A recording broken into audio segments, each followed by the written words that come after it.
बापूजी, ये लीजिए मेरा सामान कनाडा पहुंचा दीजिए। इसमें कुछ खास नहीं है। अगर आपका कोई अपना सगा रिश्तेदार आपको विदेश जाने से पहले बहुत प्यार से एक नया बैग तोहफे में दे, तो सावधान हो जाओ। ये तोहफा नहीं, आपकी बर्बादी का सामान हो सकता है। जलंधर के करतार सिंह के साथ भी यही हुआ, जिसे उसके अपने भतीजे ने ऐसा डस लिया कि बुजुर्ग की बाकी की जिंदगी थानों में रुल गई।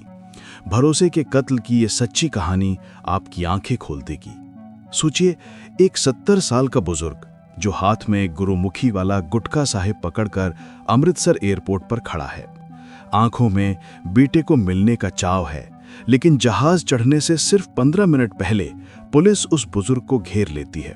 आज हम आपको एक ऐसी कहानी सुनाएंगे जिसे सुनकर आपके अंदर गुस्सा, दुख और हैरानी तीनों भावनाएं एक साथ उठेंगी।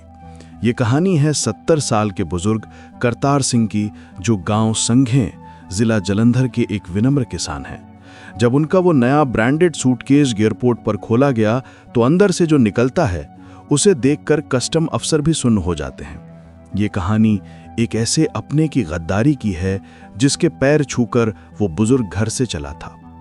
आज का वीडियो आपकी सोच बदल देगा। ये कहानी पंजाब के दोआबा क्षेत्र के मशहूर जिले जलंधर के एक छोटे से गांव संघे से शुरू होती है।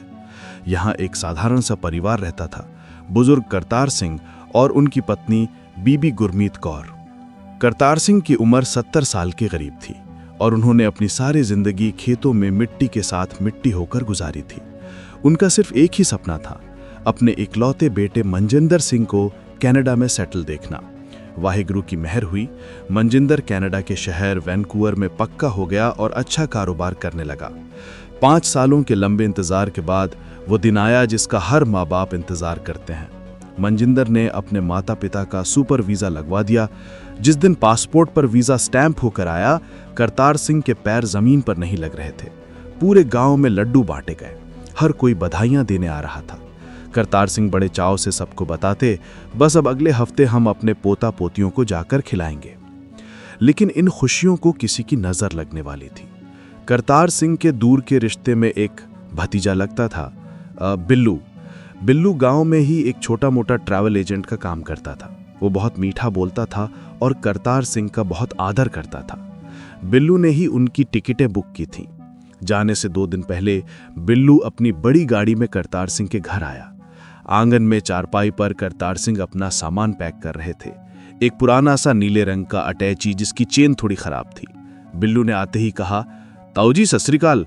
ये क्या, आप कनाडा जा रहे हैं और ये फटा हुआ अटैची लेकर जाओगे? वहां गोरों ने और मेरे भाई मनजिंदर के पड़ोसियों ने क्या कहना कि बापू इंडिया से फटे बैग लेकर आया। करतार सिंह ने हंसकर कहा, बेटा बिल्लू, बैगों से क्या फर्क पड़ता है, अंदर तो घर की बनी सिवैयां और पिन्नियां ही हैं। बिल्लू ने जिद पकड़ ली। वो अपनी गाड़ी में से एक बहुत ही शानदार, महंगा और चमकता हुआ काले रंग का ब्रांडेड सूटकेस निकाल कर लाया। ताऊ जी ये लो, ये मैंने स्पेशल आपके लिए मंगवाया है।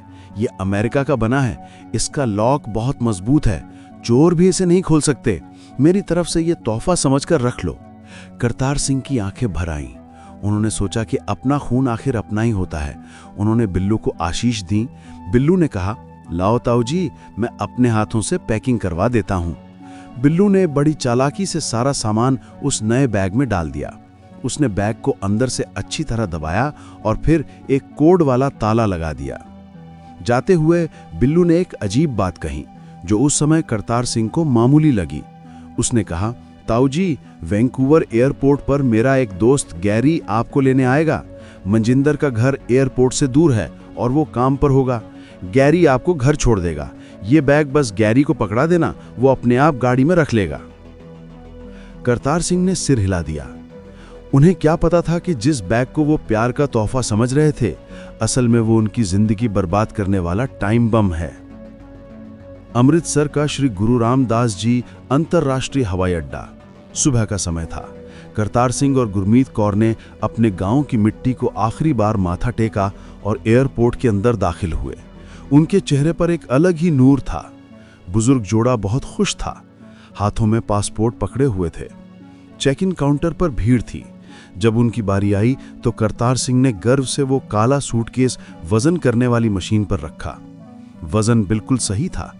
एयरलाइन के स्टाफ ने बैग पर टैग लगा दिया और वो बैग बेल्ट के जरिए स्कैनिंग मशीन की तरफ चला गया।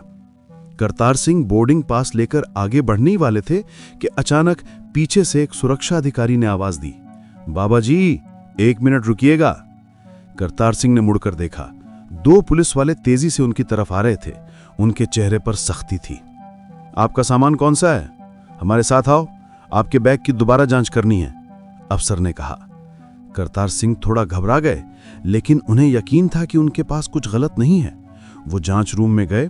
वहां स्क्रीन पर उनके बैग का एक्स-रे नजर आ रहा था। अफसरों को बैग के निचले हिस्से में कुछ गाढ़ा पदार्थ दिखाई दे रहा था, जो आम कपड़ों जैसा नहीं था। इस बैग को खोलो, अफसर ने हुक्म दिया। करतार सिंह ने कांपते हाथों से कोड लगाया और बैग खोल दिया। अफसरों ने सारा सामान बाहर निकाल दिया। कुर्ते, पजामे, दालें, पिन्नियां, अचार। बैग खाली हो गया।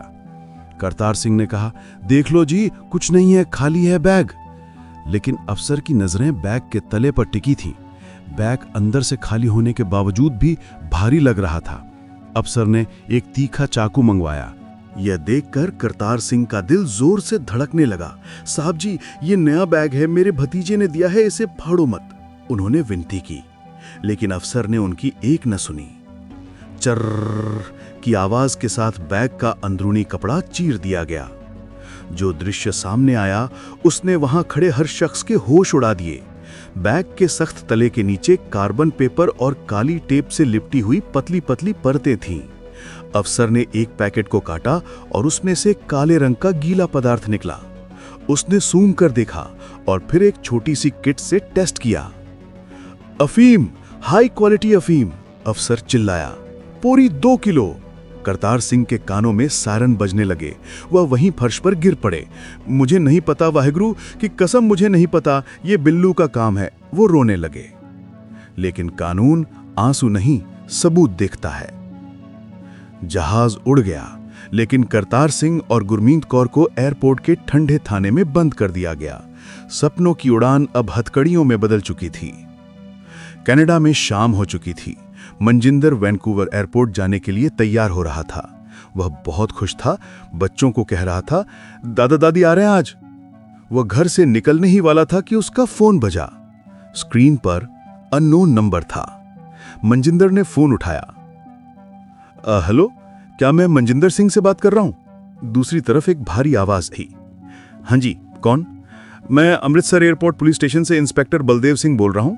आपके पिता करतार सिंह को एनडीपीएस एक्ट के तहत गिरफ्तार कर लिया गया है। उनके पास से 2 किलो अफीम बरामद हुई है। आप वकील कर लो। इंस्पेक्टर ने फोन काट दिया। मनजिंदर पागलों की तरह रोने लगा। उसकी पत्नी ने संभाला। जब होश आया तो मनजिंदर के दिमाग में सिर्फ एक ही नाम गूंजा, बिल्लू। उसे याद आया कि बापूजी ने फोन पर बताया था कि बिल्लू ने नया बैग दिया है।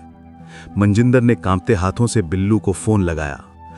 जिस नंबर पे आप कॉल कर रहे हैं वो स्विच ऑफ है। मनजिंदर ने 10 बार कोशिश की, लेकिन फोन बंद। उसने गांव के पड़ोसियों को फोन किया। पता चला कि बिल्लू सुबह ही घर को ताला लगाकर कहीं चला गया है। अब मनजिंदर को पूरी खेल समझ आ गई। उसके अपने भाई जैसे रिश्तेदार ने उसके बुजुर्ग माता पिता को खच्चर यानी ड्रग मूल बनाकर इस्तेमाल किया था। गुस्से से उसका शरीर तप रहा था। लेकिन फिर उसे एक बहुत ही महत्वपूर्ण बात याद आई। बापूजी ने एक बार बातों बातों में बताया था, बिल्लू कहता था कि वैंकूवर एयरपोर्ट पर उसका दोस्त गैरी बैग लेने आएगा। मनजिंदर का दिमाग तेजी से चलने लगा। अगर बिल्लू इंडिया से फरार है तो गैरी अभी भी वैंकूवर एयरपोर्ट पर होगा। गैरी को अभी ये नहीं पता कि बापूजी इंडिया में पकड़े गए हैं, क्योंकि फ्लाइट तो रास्ते में थी। गैरी सोच रहा होगा कि सामान आ रहा है। मनजिंदर ने आंसू पोंछे। उसने फैसला किया कि वो रोएगा नहीं बल्कि जंग लड़ेगा। उसने तुरंत कैनेडियन पुलिस, आरसीएमपी और बॉर्डर एजेंसी को फोन किया। मेरे पास एक जानकारी है, मैं एक ड्रग डीलर को रंगे हाथों पकड़वा सकता हूं, मनजिंदर ने अफसर को कहा। वैंकूवर इंटरनेशनल एयरपोर्ट का अराइवल हॉल। बाहर आम दिनों की तरह भीड़ थी, लेकिन आज सादे कपड़ों में कई पुलिस वाले फैले हुए थे। मनजिंदर एक खंबे के पास खड़ा था। उसका दिल जोर जोर से धड़क रहा था। उसे नहीं पता था कि गैरी कौन है और कैसा दिखता है। फ्लाइट लैंड होने का समय हो चुका था। हालांकि करतार सिंह उसमें नहीं थे। यात्री बाहर आने लगे। मनजिंदर ने अपने हाथ में एक प्ले कार्ड पकड़ा हुआ था जिस पर जानबूझकर पंजाबी में लिखा था, करतार सिंह, संघे गांव। ये एक चारा था। वो जानता था कि गैरी करतार सिंह को पहचानता नहीं होगा, वो सिर्फ नाम या हुलिये की तलाश में होगा। करीब आधे घंटे बाद एक नौजवान लड़का जिसने हुडी पहनी हुई थी और आंखों पर काला चश्मा था, इधर उधर झांकता हुआ मनजिंदर के पास आया। उसने प्ले कार्ड पढ़ा और धीरे से पूछा, भाजी, करतार सिंह जी आ गए? मैं बिल्लू भाई की तरफ से आया था उनको लेने। मनजिंदर के खून में उबाल आ गया, लेकिन उसने अपने आप को काबू में रखा। ये गैरी था। मनजिंदर ने ड्रामा करते हुए कहा, हाँ जी वीरे, बापूजी बाथरूम गए हैं, उनका सामान मेरे पास है। बिल्लू ने कौन सा बैग मंगवाया था? गैरी की आंखें चमक गईं। लालच में उसने सब कुछ उगल दिया। अब वो काले रंग का बड़ा सूटकेस होगा भाई जी। बिल्लू ने कहा था वो मुझे दे दो, मैं गाड़ी में रख लेता हूं। बस यही वो पल था जिसका पुलिस इंतजार कर रही थी। जैसे ही गैरी ने बैग की मांग की, मनजिंदर ने अपनी टोपी उतारकर इशारा किया। चारों तरफ से कैनेडियन पुलिस ने गैरी को घेर लिया। Hands up, don't move. Gary हक्का बक्का रह गया। उसे समझ नहीं आया कि क्या हुआ। मनजिंदर उसके पास गया और उसकी आंखों में आंखें डालकर बोला, तूने मेरे बापू को फंसाया था ना? अब तू बताएगा कि इस साजिश में कौन कौन शामिल है, नहीं तो तुझे इंडिया डिपोर्ट करवा के वहां की जेल में सड़ाऊंगा। पुलिस की गिरफ्त में आते ही गैरी टूट गया। उसने कबूल कर लिया कि यह सारा प्लान बिल्लू का था और उन्होंने बैग में अफीम छुपाई थी। पुलिस ने उसका बयान रिकॉर्ड कर लिया। ये बयान अब करतार सिंह की बेगुनाही का सबसे बड़ा सबूत बनने वाला था। गैरी के कबूलनामे और कैनेडियन पुलिस की रिपोर्ट तुरंत भारतीय दूतावास के जरिए पंजाब पुलिस को भेजी गई। सबूत साफ थे, करतार सिंह को इस बारे में कुछ नहीं पता था, वो सिर्फ एक मोहरा थे। उधर पंजाब पुलिस ने मनजिंदर की तरफ से दी गई जानकारी पर कार्रवाई करते हुए बिल्लू के ठिकानों पर छापेमारी की। तकनीकी जांच के जरिए पता चला कि बिल्लू नेपाल भागने की फिराक में था। पुलिस ने उसे गोरखपुर बॉर्डर के पास से दबोच लिया। थाने में 2 डंडे पड़ते ही बिल्लू ने मान लिया कि उसने नए बैग के बहाने ताऊ को फंसाया था। 3 महीने बाद अमृतसर जेल का बड़ा दरवाजा खुला। करतार सिंह और बीबी गुरमीत कौर बाहर आए। वो बरी हो गए थे, लेकिन ये वो करतार सिंह नहीं थे जो 3 महीने पहले खुशी खुशी कनाडा जाने के लिए निकले थे। उनका शरीर सूखकर आधा रह गया था, दाढ़ी बेतरतीब थी और आंखों में एक गहरी उदासी थी। मनजिंदर भी कनाडा से आ चुका था। उसने पिता के पैर पकड़ लिए और रोने लगा, मुझे माफ कर दो बापूजी, मेरी वजह से आपको जेल देखनी पड़ी। करतार सिंह ने कांपते हाथों से बेटे के सिर पर हाथ रखा और सिर्फ इतना कहा, बेटा, जेल का दुख नहीं, दुख इस बात का है कि हमें लूटने वाला कोई गैर नहीं, हमारा अपना खून था। अब मुझे कभी कनाडा नहीं जाना, मेरा गांव ही मेरे लिए ठीक है। बिल्लू और गैरी अब जेल में है और लंबी सजाएं भुगत रहे हैं, लेकिन करतार सिंह के दिल पर लगा धोखे का दाग कभी नहीं मिटेगा। दोस्तों, ये कहानी हमें हिलाकर रख देती है। हम अक्सर सोचते हैं कि अपने कभी गलत नहीं कर सकते, लेकिन आज के लालची दौर में रिश्ते सिर्फ मतलब तक रह गए हैं। सीख, कभी भी, चाहे कोई सगा भाई ही क्यों ना हो, किसी का दिया हुआ बंद बैग या पैक किया हुआ सामान एयरपोर्ट पर न लेकर जाओ। सावधानी, अगर कोई कहे कि मेरा आदमी आगे ले लेगा तो तुरंत मना कर दो। जागरूकता, अपने बुजुर्ग माता पिता को ये वीडियो दिखाओ, वो भोले होते हैं, उन्हें दुनियादारी के इन चालों के बारे में समझाना हमारा फर्ज है। अगर आपको मनजिंदर की हिम्मत और इस सच्ची घटना की पेशकश अच्छी लगी तो इस वीडियो को ज़्यादा से ज़्यादा शेयर करो ताकि कोई और बुजुर्ग अगला शिकार ना बने।